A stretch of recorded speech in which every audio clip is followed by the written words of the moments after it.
I would really miss Finch's if it closed, for sure. Like, yeah, I used to come here a lot. A Vancouver cafe owner says rising costs, vandalism, and pandemic time restrictions led to her business being tens of thousands of dollars in debt, and she fears that both locations of her restaurant will have to close.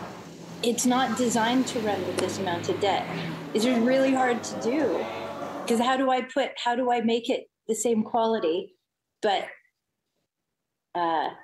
paying down all that debt for years to come? It'll take years. It would take years. Finch's Tea House has been serving food and coffee for almost 2 decades in Vancouver.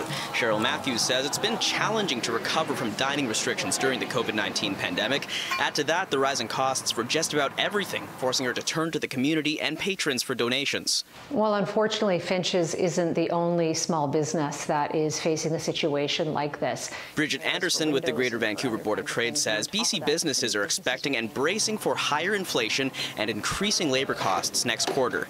And it comes at a time where many of these businesses have debt already. And so when they look ahead to next year, it is a very challenging economic time. And many businesses are saying that they are going to see a decrease in profitability and also an increase in costs. Inside Finch's, you can't immediately tell the shop is having issues. The baguettes were sold out by the afternoon, and customers filled the seats, except here beside this window, recently smashed, the 9th incident in 18 months, according to Matthews. Another expensive repair for a business operating in the red.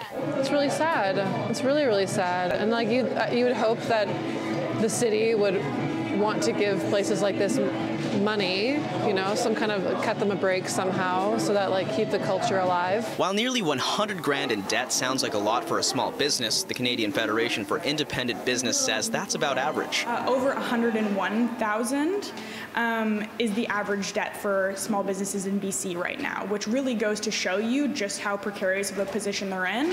Currently, 19% of businesses are at risk of closure, and I'm sure there's some correlation there. You can't run just a nice, relaxed little business anymore. Even when I was a teenager in this city, you could do that. In Vancouver, Kier Junos, City News.